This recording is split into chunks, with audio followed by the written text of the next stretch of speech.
Halo teman-teman semua, perkenalkan kami dari kelompok 4 akan membahas tentang dukungan sistem.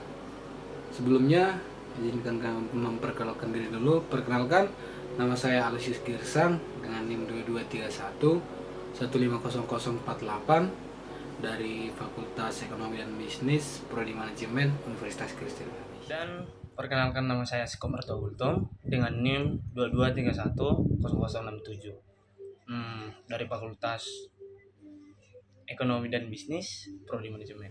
Nah, untuk selanjutnya kami akan membahas materi tentang dukungan sistem. Sebelum ke materi pembahasan, apa sih itu dukungan sistem? Mari kita tanyakan kepada teman kita, apakah menurut mereka itu dukungan sistem? Halo Kak, ini Kak.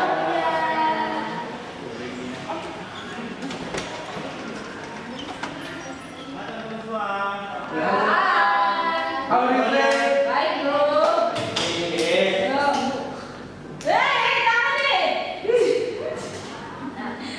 Konfusi banget sih. Apa nih? Tumben nih. Kami lagi bingung nih Bingung kenapa? tentang manajemen keuangan.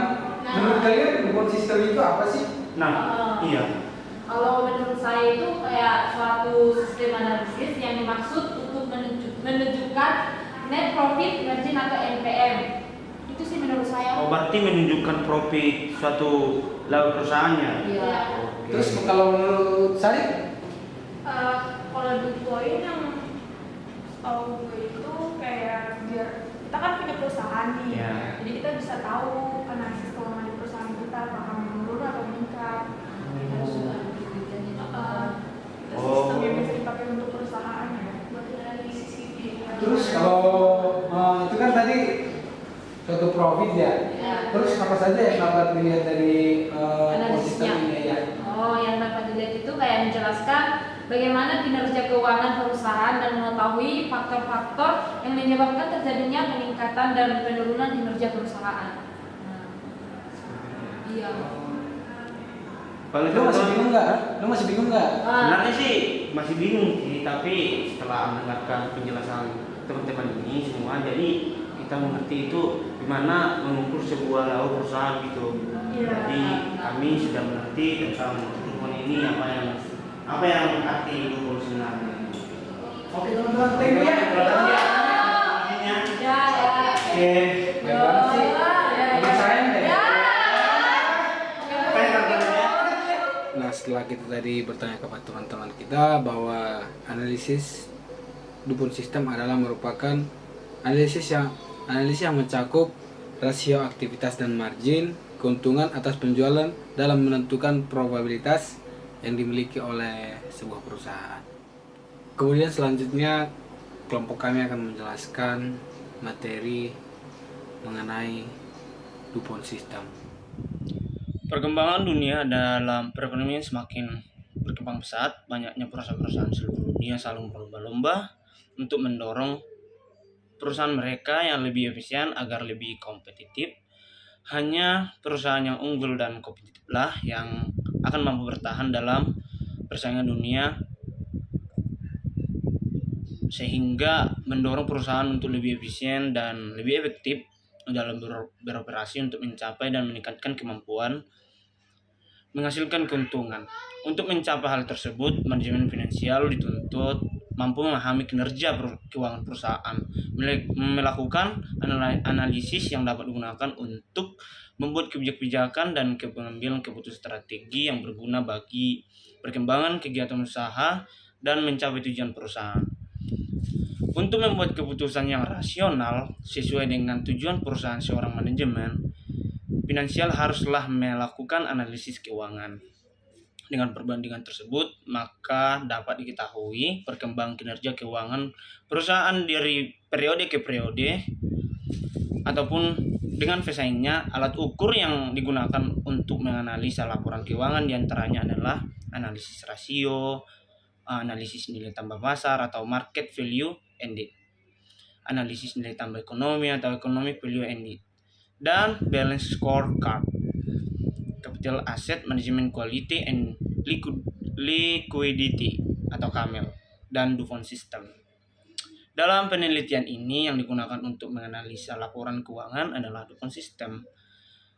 Analisis DuPont System ini bersifat menyeluruh karena mencakup tingkat efisiensi perusahaan dalam menggunakan aktivanya dan dapat mengukur tingkat keuntungan atas penjualan produk yang dihasilkan oleh perusahaan tersebut. Dan yang dihasilkan oleh perusahaan tersebut untuk melihat dan menilai tingkat efektivitas operasional suatu perusahaan tidak hanya menggunakan kepekaan dan ketajaman para manajer secara kualitatif saja, tetapi harus menggunakan metode secara kuantitatif. DuPont System ini merupakan suatu metode yang digunakan untuk menilai efektivitas operasional perusahaan tersebut. Karena dalam analisis ini mencakup unsur penjualan, aktiva yang digunakan serta laba yang dihasilkan perusahaan. Analisis DuPont System yang digunakan untuk mengetahui faktor mana yang lebih kuat pengaruhnya antara profit margin dan total asset turnover. Dalam menggunakan analisis ini, 3 pengendalian biaya dapat diukur dan efisiensi perputaran aktiva sebagai akibat turun naiknya penjualan dapat diukur. Sistem DuPont dapat membantu analisis untuk melihat bagaimana keputusan perusahaan dan aktivitasnya sepanjang periode akuntansi yang diukur dengan rasio-rasio keuangan. Return on equity.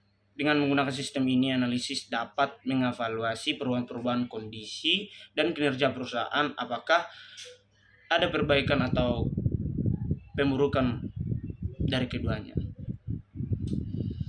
Dan di dalam DuPont System ini juga memerlukan tahap-tahap dalam melakukan analisis, antara lain yang pertama itu menghitung rasio aktivitas, yaitu total asset turnover atau TATO, atau perputaran aktiva digunakan untuk mengukur efisiensi. Penggunaan aktiva untuk menghasilkan penjualan. Rumus yang digunakan dalam menghitung perputaran aktiva menurut Hanafi dan Halim 2016 adalah dengan total turnover sama dengan penjualan bersih per total aktiva sama dengan kali 1. Dan kedua, menghitung net profit margin. Net profit margin digunakan untuk mengukur suatu perusahaan dalam menghasilkan keuntungan. Operating profit margin mengukur persentase dari profit yang diperoleh perusahaan dari tiap penjualan setahun sebelum dikurangi dengan biaya bunga dan pajak. Pada umumnya semakin tinggi rasio ini maka semakin baik. Rumus yang digunakan dalam menghitung net profit margin menurut Sutrisno 2007 adalah sebagai berikut, yaitu net profit margin sama dengan laba bersih setelah pajak atau IT per penjualan bersih sama dengan kali 100. Dan yang ketiga itu menghitung return on investment atau ROI, merupakan rasio keuangan bersih setelah pajak untuk menilai seberapa besar pengembalian dari aset yang dimiliki perusahaan. Rasio ROI digunakan manajemen untuk mengukur kinerja keuangan perusahaan dan menilai kinerja operasional dalam memanfaatkan sumber daya yang dimiliki perusahaan. Rumus yang digunakan dalam menghitung return on investment menurut Samsudin 2001 ini, ROI sama dengan laba bersih setelah pajak atau IT per penjualan dikali penjualan per total aktiva kali 100%. Menurut Rudianto 2013, kinerja keuangan adalah hasil atau pencapaian yang telah dicapai secara efektif oleh manajemen suatu perusahaan selama periode waktu tertentu. Perusahaan membutuhkan indikator keuangan untuk mengevaluasi tingkat keberhasilannya berdasarkan aktivitas keuangan yang dilakukan. Menurut Jumingan 2014 menyatakan bahwa kinerja keuangan adalah gambaran penghimpunan dana maupun aspek alokasi dana. Biasanya diukur dengan kecukupan modal, likuiditas, dan profitabilitas. Dari beberapa definisi ini di atas, dapat disimpulkan bahwa kinerja keuangan merupakan pencapaian perusahaan selama satu periode yang mencirikan kondisi keuangan perusahaan dengan indikator kecukupan modal, likuiditas, dan profitabilitas. Perkembangan perekonomian yang semakin mendorong perusahaan ke arah yang peningkatan efisien dan daya saing. Dengan demikian perlu adanya efisiensi dan efektivitas dalam mengelola sumber daya. Yang selanjutnya di sini ada tentang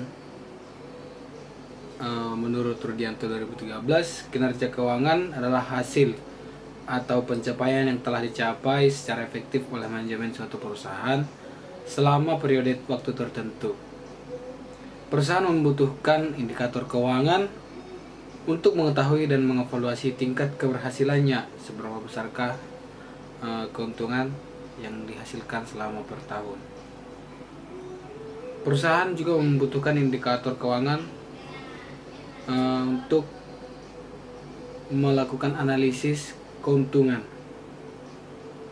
Kemudian menurut Jumingan 2014 menyatakan bahwa kinerja keuangan adalah gambar kondisi keuangan suatu perusahaan selama periode tertentu, baik dari segi penghimpunan dana maupun aspek alokasi dana. Ini biasanya diukur dengan kecakupan modal, likuiditas, dan profitabilitas.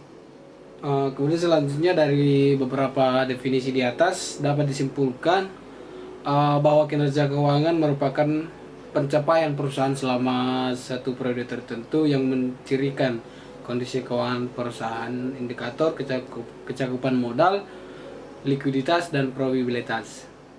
Selanjutnya perkembangan perekonomian yang semakin mendorong perusahaan ke arah peningkatan efisiensi dan daya saing. Dengan demikian perlu adanya efisiensi dan efektivitas dalam mengelola sumber dayanya. Nah, untuk mengetahui efisiensi dan efektivitas suatu perusahaan, kita dapat melihat melalui pengukuran kerja keuangan pada suatu perusahaan pada periode tertentu. Kapasitas keuangan pada sebuah perusahaan menjadi poin umum tentang bagaimana situasi keuangan perusahaan tersebut pada periode tertentu. Kemudian kinerja keuangan dapat dilihat dari hasil laporan keuangan dengan cara menganalisis laporan keuangan pada perusahaan tersebut mengenai posisi keuangan serta laporan laba rugi. Dengan demikian dapat diketahui lebih dan kurangnya keadaan keuangan suatu perusahaan yang mempresentasikan hasil kerja dalam periode tertentu. Jadi dari pengertian dan tujuan serta informasi tersebut digunakan sebagai penimbangan dalam pengambil suatu keputusan, baik itu dari pihak internal maupun eksternal pada suatu perusahaan. Jika ada yang kurang dalam presentasi kami mohon maaf. Jika ada yang ingin bertanya, silakan bertanya di kolom komentar. Ya, jangan lupa cek di kolom komentar dengan pertanyaan Anda. Thank you. See you.